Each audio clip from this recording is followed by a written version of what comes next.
Sahabat Senpai, tanpa terasa telah 1 bulan kami menemani Anda. Terima kasih atas dukungan Anda. Sehubungan dengan itu, kami ingin memberikan hadiah bagi 3 komentar paling menarik, yaitu hadiah berupa kipas eksklusif seperti ini.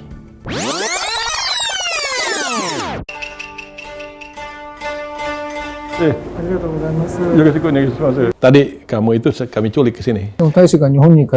Ya bebas visa sih bebas visa, tapi kan bukan berarti nggak ada prosedur sama sekali. Di kalangan anak-anak muda itu budaya gibah atau ngerumpi itu di Jepang itu agak kurang, Pak Iqbal. SIM Jepang juga diakui di sini, SIM Indonesia juga diakui di sana. Nihon no Kataro. Sahabat Senpai, segera subscribe, like, dan komentar. Ada 3 motif kipas yang berpeluang Anda dapatkan dari kami. Beberapa lembaga riset nasional, antara lain BPPT, LIPI, Batan, Lapan, dan Eijkman, itu telah bergabung di bawah BRIN. Ya. Nah, saya ingin bertanya kepada Pak Handoko, sebenarnya apa dasar pertimbangannya sehingga lembaga-lembaga riset itu harus berada di bawah BRIN dan BRIN menjadi satu-satunya lembaga riset nasional? Padahal kalau kita bicara riset itu adalah aktivitas yang sifatnya universal, standarnya global, dan kompetisinya global, gitu ya. Ya. Nah, itu yang membuat kita 50 tahun ini tidak bergerak kalau kita bandingkan dengan Malaysia loh ya. Gitu. Ya. Malaysia udah jauh melesat, padahal tahun 70-an kita yang ngajarin mereka kan.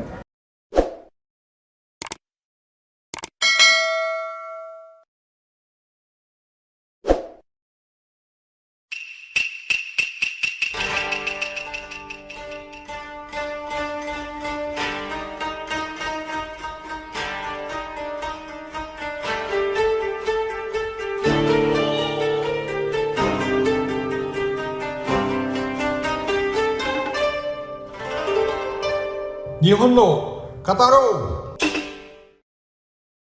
Sahabat Senpai, riset dan pengembangan teknologi merupakan kunci bagi kemajuan sebuah bangsa.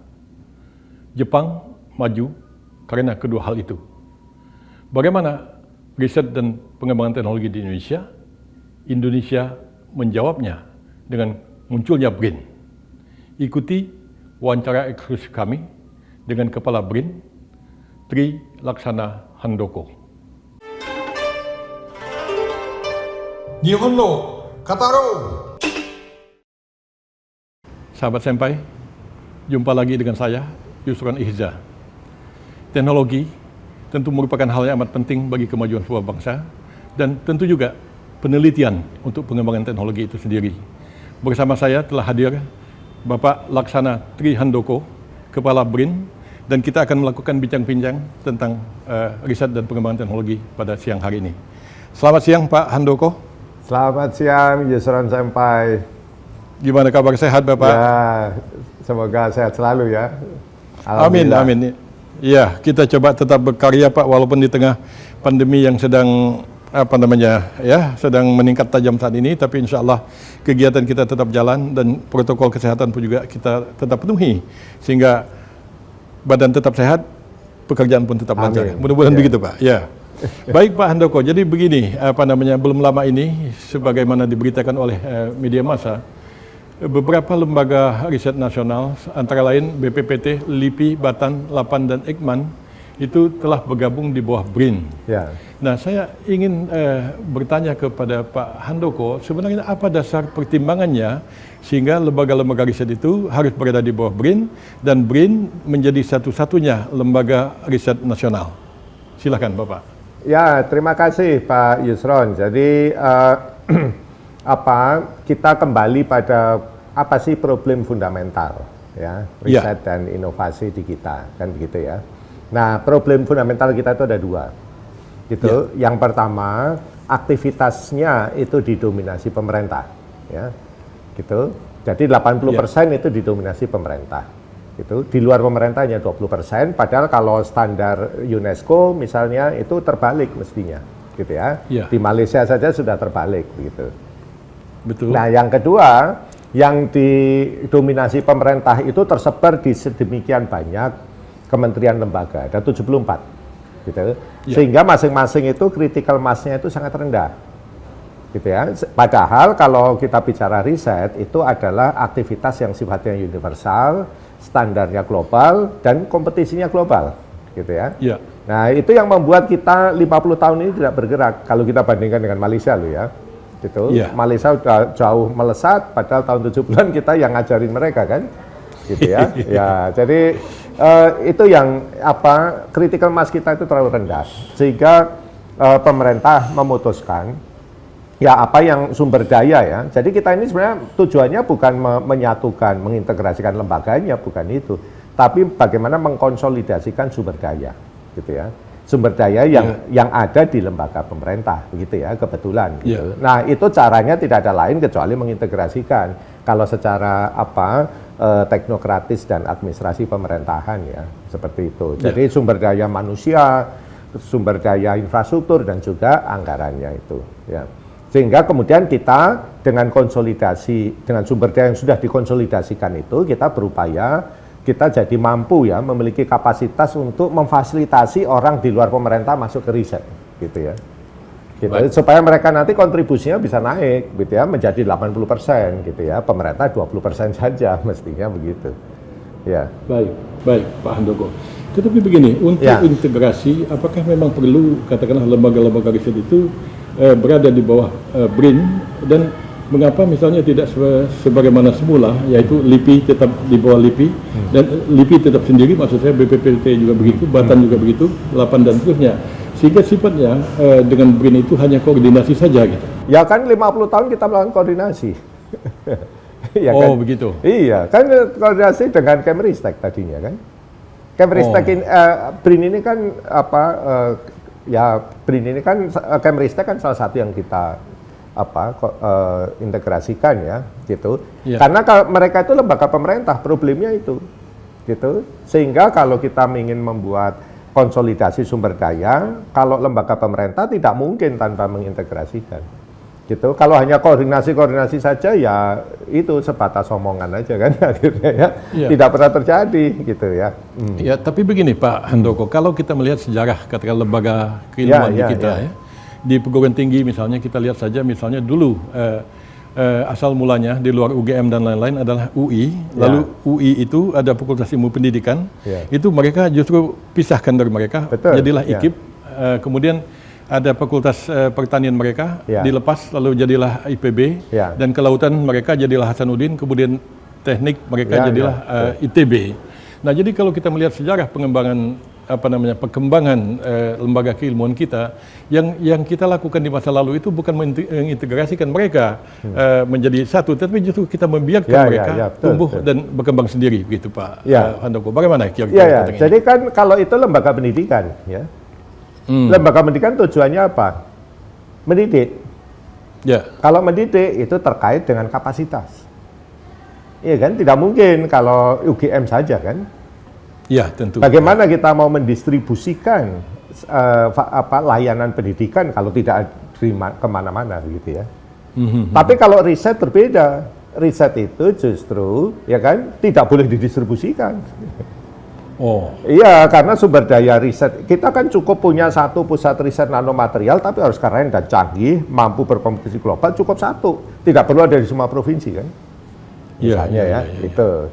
Jadi yang harus banyak, jadi lembaga riset itu harus banyak, sampai ya Pak Yusron, harus banyak gitu. Tetapi bukan lembaga riset pemerintah, gitu. Lembaga pemerintah itu cukup 1-2 di negara manapun, gitu. Lembaga riset pemerintah itu nanti yang fokus untuk fasilitasi riset-riset yang memang jauh dari industri, yang tidak mungkin industri mampu masuk, ya, atau yang sangat frontier dan advance seperti itu. Tapi yang di luar itu harusnya itu adalah lembaga riset non pemerintah. Itu maknanya mengapa di UNESCO 80% aktivitas riset itu non pemerintah. Iya, dan di kita terbalik seperti Bapak kita terbalik, tadi, gitu. Itu yang jadi problem. Tapi kan kita tidak mungkin meminta non pemerintah untuk bisa masuk riset. Begitu saja, karena riset itu high cost, ya kan? Ya karena infrastruktur dan orangnya kan mahal ya. Gitu. Tapi di lain sisi riset itu aktivitas riset ya itu pasti 90% gagal. Iya, iya. Ya kan? Karena sehingga dia Betul. high risk. Gitu ya. Iya, iya. Untuk sesuatu yang high cost dan high risk, itulah pemerintah harus masuk. Maksudnya bagaimana? Pemerintah harus memfasilitasi dulu supaya mereka bisa dengan investasi yang rendah itu masuk ke aktivitas riset sebelum mereka bisa mandiri pada akhirnya, ya kan? Gitu. Iya, Nah, iya. bagaimana kita bisa memfasilitasi kalau 74 tadi yang diajar-ajar di 74 itu masing-masing untuk dirinya sendiri saja tidak mampu, gitu ya. Iya, Boro-boro mereka memfasilitasi orang lain. Nah, sekarang begitu kita konsolidasikan di BRIN, kita kan buktikan bulan Desember itu kita mampu membuat berbagai skema fasilitasi yang selama ini belum pernah ada.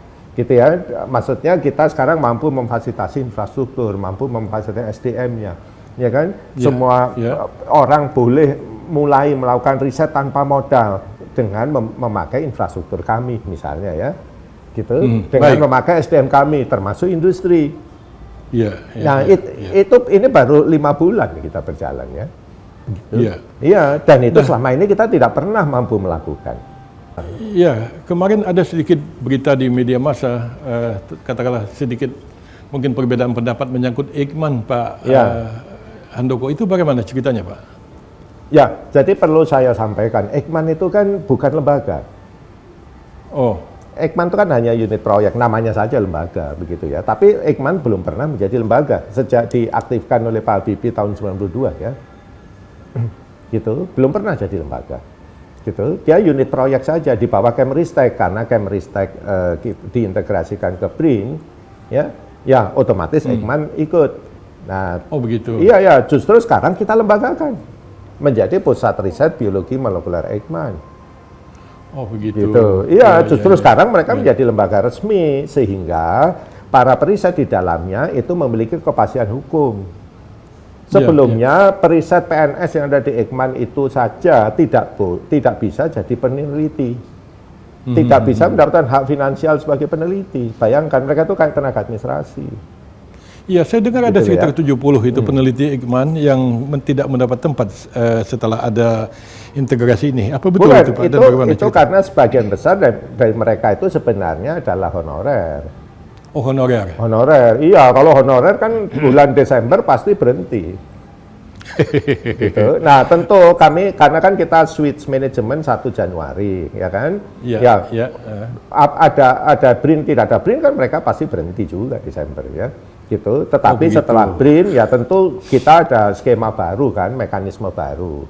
Gitu ya, untuk merekrut kalau mereka mau masuk kembali. Dan kita terbuka kalau mau masuk kembali gitu. Ya, tapi kita nggak bisa memaksa juga mereka untuk mau gabung kan. Ya memang kita sekarang manajemennya tata kelolanya baru ya, maksudnya tidak seperti dulu gitu ya. Jadi tidak semua sendiri-sendiri begitu. Karena memang tujuan utama kita kan mengkonsolidasi sumber daya ya gitu. Sehingga semua peralatan itu dijadikan satu, dibuka aksesnya untuk semua pihak. Nah, itu kan tidak semua orang suka ya, karena ya tapi ya nggak masalah, ini kan bukan alat pribadi ya, ini kan alat negara ya. Jadi ya memang kita open untuk semua gitu. Kalau semua maunya ke kepin sendiri ya nggak pernah maju kita nanti kan. Ya memang perubahan mindset ini yang mungkin tidak semua bisa menerima, tapi ya nggak apa-apa kalau tidak menerima. Gitu. Tapi kalau tidak kita ubah sekarang ya kita tidak akan bergerak. Gimana kita bisa mengejar Malaysia ya? Misalnya. Baik Pak Handoko, kita jeda sejenak dan kita segera lanjut kembali.